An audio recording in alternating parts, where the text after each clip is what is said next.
Hello everyone, welcome back to the honest reaction. मैं अदिति आप सभी स्वागत करती हूँ फिर से एक नई वीडियो में। थंबनेल और टाइटल देखकर समझ गए होंगे कि मैं किस पर्सन के लिए बात करने वाली हूँ। सो बिना टाइम वेस्ट किए चलिए वीडियो शुरू करते हैं। डिटेल में हम बात करते हैं। पति चोरनी कल लाइव आकर फिर से गाली गलौज कर रही थी, क्योंकि इसका ना ये जो गाली गलौज करती है ना, वो अपना खानदान का परिचय देती है कि वो कैसे खानदान से उठकर आई है और इसके शरीर में कितना गंदा खून का पर कितना गंदा खून चल रहा है। ये कितना गंदा खून की ये पहचान औरत है। ठीक है, अपनी जो लैंग्वेज है ना, वो अपना परिचय दे रही है, अपनी परवरिश का परिचय दे रही है। ठीक है, कि ये किस खानदान से उठकर आई है। एक तरफ माता रानी का शाम को संध्या का टाइम हो रहा है, पति चोरनी जो है संध्या करते हुए मिस्टर फसाद को दिखाया। मिस्टर फसाद जो है संध्या कर रहा है, माता रानी को संध्या दिखाकर सबको संध्या दे रहा है। और पति चोरनी जो है घर के द्वार पे ही, बाहर जो गेट पे मतलब दरमान की तरफ बैठ गई। और उस टाइम वो इतनी गंदी, इतनी अभद्र भाषा का इस्तेमाल कर रही थी। वो गाली जो है मैं बोल भी नहीं सकती, इतना अश्लील शब्द का इस्तेमाल कर रही थी। और ये पति चोरनी तो झूठी लुच्ची लफंगी तो ही है। पहला नंबर तो रखैलों की डिवोर्स होता नहीं है। ठीक है, जो दूसरा शादी मतलब जो लीगल तरीके का नहीं होता है उसका तो डिवोर्स होता ही नहीं है। एक रिलेशनशिप में होता है। रिलेशनशिप का जब मान्यता ही नहीं है वो शादी का, तो फिर डिवोर्स कैसे होगा। जब जैसे ये डिवोर्स डिवोर्स डिवोर्स का वो नाम लिया था ना, तब से ही मैंने बोला कि ये पति चोरनी एक नंबर की झूठी औरत है। कैसे डिवोर्स होगा जब सेकेंड मैरिज मान्यता ही नहीं है, लीगली ही नहीं है, तो डिवोर्स कैसे होगा। ये बात आपको क्लियर हो गया ना कि मिस्टर फसाद जो है पति चोरनी के ही घर पे रह रहा था। पति चोरनी के घर पे रह रहा था। और जो फर्स्ट वाइफ थी, अभी एक हफ्ता पहले आकर, पूजा से पहले आकर बोली थी ना कि एक सच्चाई ये भी मैं बता देती हूँ कि मिस्टर फसाद जो है कहीं और नहीं रह रहा है, पति चोरनी के ही घर पे रह रहा है। एक चीज और मैं आपको क्लियर कर दूं कि ये पूरे लोग जो है ना मिले हुए हैं एक तरीके से, एक कंटेंट क्रिएट कर रहे हैं। मतलब समाज में गंदगी फैला रहे हैं। दो शादी सामूहिक बहु विवाह को ये प्रमोट कर रहे हैं। ऐसे लोगों को खुला छूट देना क्या सही है। मगर ये पति चोरनी से जितना सवाल जवाब किया जाता है, वैसे जवाब बहुत लेट देगी। ठीक है, पहले वो अपने परवरिश का परिचय देती है कि देखो भाई मैं कितना गंदे खून की पहचान हूँ।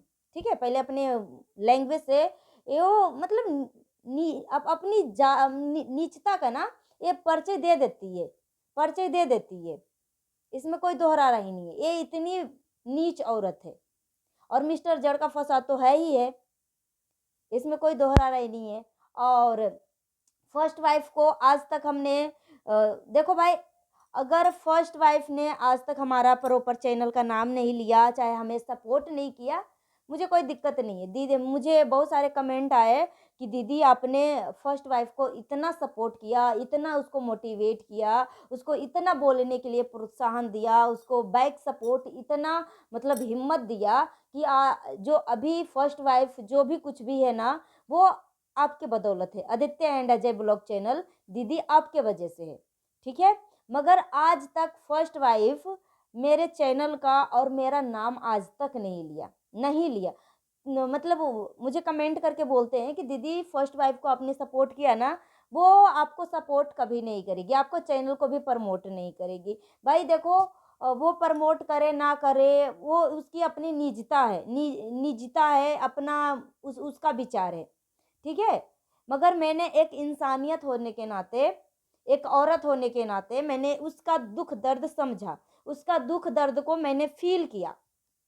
ठीक है, जरूरी नहीं कि मेरे साथ वो कांड हो जाए तभी मैं उस चीज को फील कर सकूं। मैंने सामने से इसकी आंखों में वो दर्द देखा, भले वो कंटेंट रहे या कुछ भी रहे।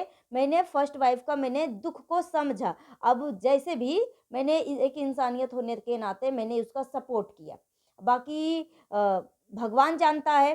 ठीक है, मैंने कभी भी किसी के भी निस्वार्थ मैंने मदद किया, निस्वार्थ मदद किया। मगर कहीं न कहीं मतलब एक सिसक रहती है कि हमने सामने वाले को अगर एक इंसानियत होने के नाते मैंने मदद किया है, तो उसका भी एक फ़र्ज़ बनता है कि एक इंसानियत होने के नाते अगर मेरा मदद कर रहा है ना, तो अगर वो सिचुएशन में फँस रही है ना, तो वो भी सामने आकर खड़ी हो, सामने आकर खड़ी हो, मैं स्टैंड ले। ठीक है, मगर मैंने फर्स्ट वाइफ को ऐसा कुछ भी नहीं देखा। मैं अगर प्रॉब्लम में पड़ी या मेरे साथ ये पति चोरनी ने इतने गंदी अभद्र तरीके से ये बात करी, वैसे तो वो गंदी खून का पैदाइश है, ये अपना परिचय देती है, इसमें कोई दोहरा राय नहीं है। ठीक है, हर किसी को वो गाली दे दे के ही डराती है।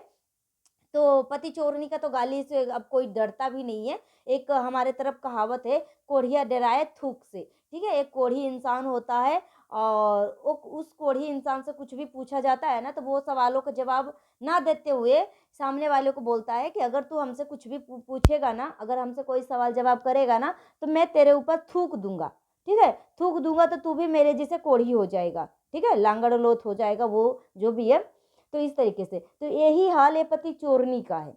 पति चोरनी, वैसे मैंने पति चोरनी को जो बोलते हैं ना, हल्के में हाथ डाल के इसकी असली सच्चाई सामने लाई। ये पति चोरनी, जब से मैंने पति चोरनी को फॉलो किया ना, मतलब फॉलो किया मतलब इसकी गंदगी से जब पर्दा हटाना शुरू किया ना, तो मैंने शपथ ले लिया था कि इस पति चोरनी को ना नाको दम मैं करके ही रहूंगी। और देखो अभी परिणाम ऐसा निकला, मैंने बोला था कि कोई तो कारण होगा, ये पति चोरनी जो है एक हंसता खेलता परिवार के बीच में कैसे आई, एक शादीशुदा मर्द से सब कुछ जानते बूझते शादी कैसे रचाई। मगर पति चोरनी ने खुद मुंह से तो बोला ही बोला, लिखित में भी दे दिया कि मैं प्रेग्नेंट हो गई थी, शादी से पहले ही रिलेशन में थी, मैं प्रेग्नेंट हो गई थी। यहाँ पे सोच सकते हो कि ये कितनी नीच औरत है। और ये बोली कि मेरे साथ हादसा हुआ। कैसे हादसा हुआ भाई? अगर कोई आदमी से हमारा दोस्ती बढ़ता है तो एक दिन दोस्ती बढ़ता है, फिर दूसरा दिन थोड़ी बातचीत होती है, फिर तीसरा दिन थोड़ा और नज़दीकियाँ आती है। इस तरीके से कम एक औरत और एक आदमी के बीच में दोस्ती और बिस्तर तक का रिलेशन ले जाना, मतलब सालों और 6 महीना लग जाते हैं। ये 6 महीने से 1 साल लग जाते हैं। मगर ये पति चोरनी क्या इतना हबसी थी, इतना हबसी थी। मगर फाइनली जो है मैंने इसका, एक कलंकित औरत का, एक मरा हुआ, जो सोचो मत, सौ बात की एक बात यार, कि जो जो औरत जीता जी माँ को तो खून की आंसू रुलाया ही रुलाया, समाज में कलंकित करके छोड़ा ही छोड़ा, समाज में माँ बाप को मुंह दिखाने के लायक नहीं छोड़ा। मगर सोचो, एक बाप मर चुका है, इस दुनिया में नहीं है, और उसका आत्मा जो है मतलब शांत हो रहा है, तृप्त हो रहा है, भगवान के चरणों में जा रहा है। उस आत्मा को ये पति चोरनी जो है नरक में ला रही है, नरक में घिसेट रही है, अपने मरे हुए बाप के आत्मा को भी चिथड़े उड़ा रही है, गाली गलौज करवा के, झूठी कस्में खा के। क्योंकि ये पति चोरनी तो एक नंबर की झूठी लुच्ची लफंगी है ही है। क्योंकि वो अपनी बात को सच साबित करने के लिए, ये झूठ होती है, मगर झूठ को सच बताने के लिए, पब्लिक के बीच में अपना इंप्रेशन जमाने के लिए, सोचो अपनी औलाद की झूठी कस्में खा लेती है यार, वो अपने मरे हुए बाप की झूठी कस्में खा लेती है। ऐसी औरत जो है ना, विश्वास के पात्र है ही नहीं, हो ही नहीं सकती। ये औरत जो है मिस्टर फसाद के साथ लाइव, डेली के डेली मिस्टर फसाद तो इसी के घर पे रहता था। जब ये पति चोरनी जब लाइव करती थी और बीच में बोलते बोलते जब इस तरीके से देखती थी, इस तरीके से इशारा करती थी, और कई बार बच्चे भी पिता का जिक्र किए, पापा का जिक्र किए, तो ये पति चोरनी बोलती है ही नहीं, है ही नहीं।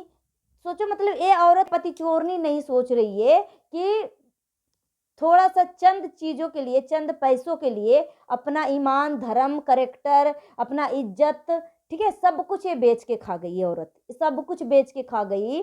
मतलब ये विश्वास के पात्र औरत नहीं है। ये औरत जो है खेबड़ी, विश्वास का पात्र औरत नहीं है। ये सोचो, अगर जरूरत पड़े ना ये पैसों के लिए औरत, ये वो अपने बाल बच्चों को भी कुछ भी कर सकती है पैसों के लिए। ये इतनी नीच औरत है। सोचो, बोलती है कि अगर मैं किसी से प्यार करती हूँ ना, एक खेबड़ी बोलती है पति चोरनी, मैं अपने बेटे से बहुत ज्यादा प्यार करती हूँ, बहुत ज्यादा प्यार करती हूँ। मगर उसी बेटे को एक कसम खा रही है, उसी बेटे को ये कसम खाती है, कितना बार कसम खाई है। और ये पति चोरनी जो है कल अलका को इतना गंदा गंदा एक गाली दे रही थी, खेबड़ी खुद के गिरबान में झांक कर देख। ये अगर अलका ने शादी किया और अगर वो अपनी सौतन का डिवोर्स करवाई कि नहीं करवाई, क्या तेरे सामने लाकर बताने गई थी? बताने गई थी? अगर है तो विद प्रूफ लगा के दिखा, खेबड़ी अपने अंतर्यात्मा से पूछ कि एक तरफ माँ काली माता को विराज करके इसमें प्राण प्रतिष्ठा करके शाम को संध्या के टाइम भगवान का कीर्तन भजन करने के बजाय तुम दूसरों को गाली दे रही हो, दूसरे को गाली दे रही हो। मतलब अब तेरे ना गिनती का समय आ गया है। भले ही मिस्टर फसाद तेरे साथ है, मगर तू फिर भी तू गिन, अपनी उल्टी गिनती गिनना शुरू कर, उल्टी गिनती गिनना शुरू कर। और तेरा कर्म तेरे तक ही नहीं रहेंगे।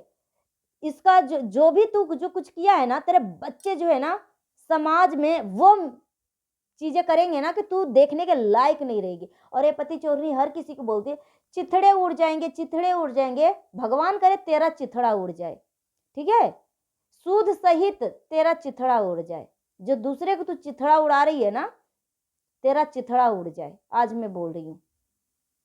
अरे ये पति चोरनी दूसरे के ऊपर टोटका करती है, मंत्र जाप करती है। और ये पति चोरनी जब ये डिवोर्स कुटुंब न्यायालय जब गई थी, तो कुटुंब न्यायालय में जाने से पहले आंखों में भिक्स लगाई थी ढेर सारा, और आंख इस तरीके से फुला फुला कर आंख को लाल करके भिक्स घुसेड़ कर, और मिस्टर झड़के फसाद पीछे से आ रहा था सफेद गमछा ओढ़कर, देखे थे ना। ये पति चोरनी कितनी झूठी औरत है, कितनी झूठी औरत है। अब बोलती है कि क्या मेरे कहने से डिवोर्स हो जाएगा, क्या बच्चे से कभी पूछा है। अबे बेशरम कहीं की, उसी टाइम तो बोला जा रहा था कि तुम्हारा तो डिवोर्स होगा नहीं, पहले नंबर तो सेकेंड मैरिज है, और बच्चे से कभी पूछा है, बच्चे से कभी पूछा है। ये पति चोरनी विश्वास का पात्र नहीं है, ठीक है, एक नंबर की झूठी लुच्ची लफंगी है। और एक चीज और मैं क्लियर कर दूं, फर्स्ट वाइफ पति चोरनी और मिस्टर झड़का फसाद तीनों करेक्टर एक हैं, और तीनों गेम खेल रहे हैं सिर्फ और सिर्फ अपने चैनल को बढ़ावा देने के लिए, अपने चैनल को आगे बढ़ाने के लिए। तो भाई चैनल को बढ़ाने के लिए और भी कंटेंट है, इस तरीके का गंदा अश्लील कंटेंट क्यों बना रहे हो, बहु विवाह को क्यों प्रमोट कर रहे हो। तो तीनों मिले हुए हैं, 100 बात की एक बात, तीनों मिले हुए हैं। तो गाइस अपना ओपिनियन है कमेंट बॉक्स में दीजिए, जितना उसके वीडियो को शेयर करिएगा, हाइप देने का ऑप्शन अवेलेबल है तो हाइप भी दे दीजिएगा। मिलती है नेक्स्ट वीडियो में, थैंक्स फॉर वॉचिंग।